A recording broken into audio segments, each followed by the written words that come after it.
কাৰোবাৰ কাৰণে ইমান খস্তীয়া হৈ নপৰিব যাতে আপোনাৰ গুৰুত্বয়ে কমি যায়।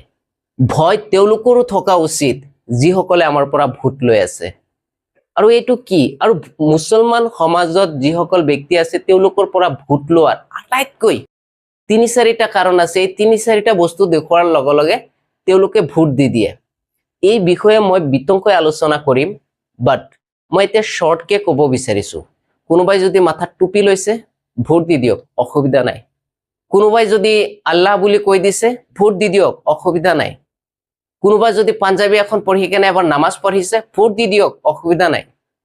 এবাৰ ভাবকচোন, এই যে যিজন ব্যক্তিয়ে এইবোৰ কাম কৰি আছে বা যিজন নেতাই এইবোৰ কাম কৰি আছে, যদি এইটো কেৱল ভোটৰ কাৰণে কৰিছে তেতিয়াহ'লে আই থিংক তেওঁক ভোট দিয়া অনুচিত।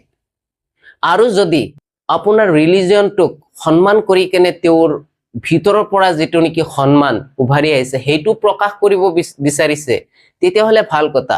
বাট এই আল্লাহ কোৱা, নামাজ পঢ়া, মূৰত টুপি লোৱা, নহয় ইফতাৰী পাৰ্টি কৰা, এইটোৰ উদ্দেশ্য কৰি যদি আপোনালোকে ভোট দিয়ে তেতিয়াহ'লে আপোনালোকৰ নিচিনা মূৰ্খ মানুহ এই জগতত আছে বুলি মই নাভাবো।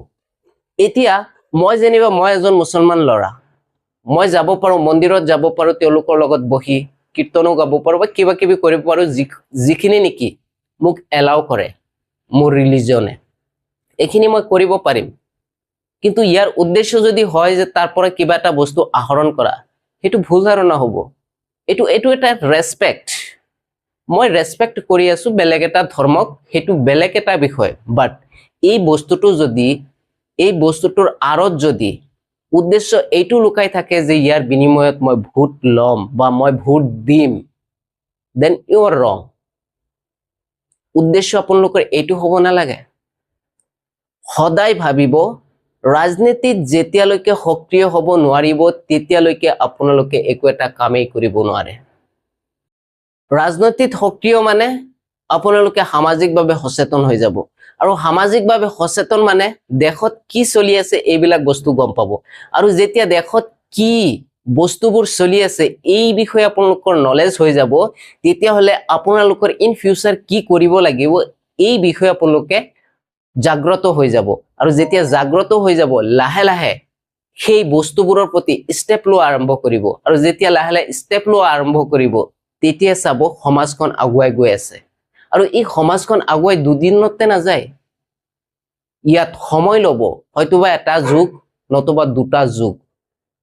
বাট সেইখিনি সময় আমি দিব লাগিব, ইমানখিনি চেক্ৰিফাইচ আমি কৰিব লাগিব। আজি যদি আমি চেক্ৰিফাইচ নকৰো, কালি যিসকল লোক আহিব, আমাৰ ভৱিষ্যত প্ৰজন্ম যিসকল আহিব, তেওঁলোকে নাভাবে। আৰু যদি আজি আমি ৰাস্তাটো দেখুৱাই থৈ যাওঁ তেতিয়াহ'লে ভৱিষ্যত প্ৰজন্মই তেওঁলোকৰ ভৱিষ্যত প্ৰজন্মৰ কাৰণে চিন্তা চৰ্চা কৰিব, আৰু এনেকৈয়ে এখন সমাজ আগুৱাই গৈ থাকিব।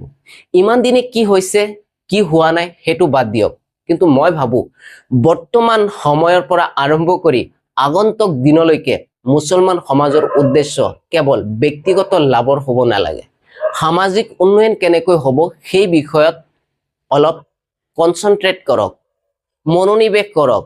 আৰু বিশেষকৈ মই মুছলমান সমাজৰ সেই শিক্ষিত যুৱক যুৱতীসকলক ক'ব বিচাৰিম, আৰু কিমান দিন এনেকৈ থাকিবা।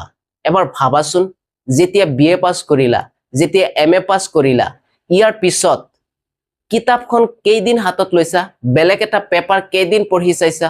যদি এইবিলাক বস্তু বেলেগ বেলেগ গ্ৰাউণ্ডৰ পৰা বিষয়বোৰ নাজানা তেতিয়াহ'লে আগুৱাই কেনেকৈ যাবা? এতিয়া সমাজত যিপিনে গৈ আছা সিপিনে লেই চেই হৈ আছে।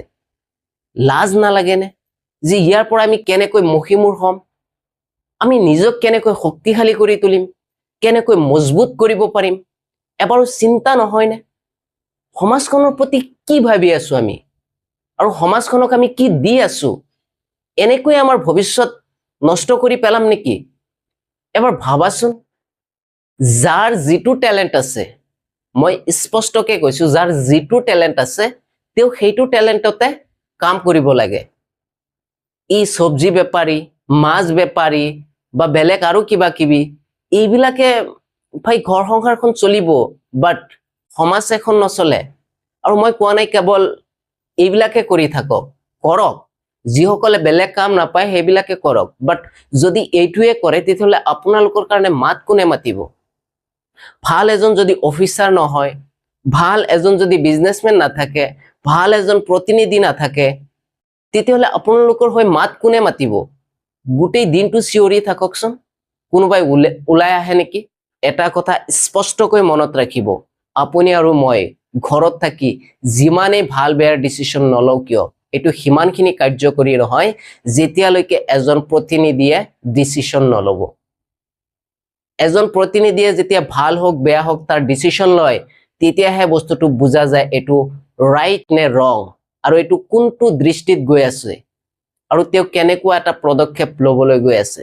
চ' আমি এনেকুৱা প্ৰতিনিধিক নিৰ্বাচন কৰা উচিত যিয়ে আমাৰ সমাজৰ উন্নতিৰ লগে লগে ৰাজ্যখনৰ যিটো উন্নতি আছে সেই উন্নতিৰ বিষয়ে চিন্তা কৰে। আৰু যেতিয়া এখন সমাজ উন্নত হ'ব তেতিয়া এখন ৰাজ্য অট'মেটিকেলি উন্নতি হৈ যাব।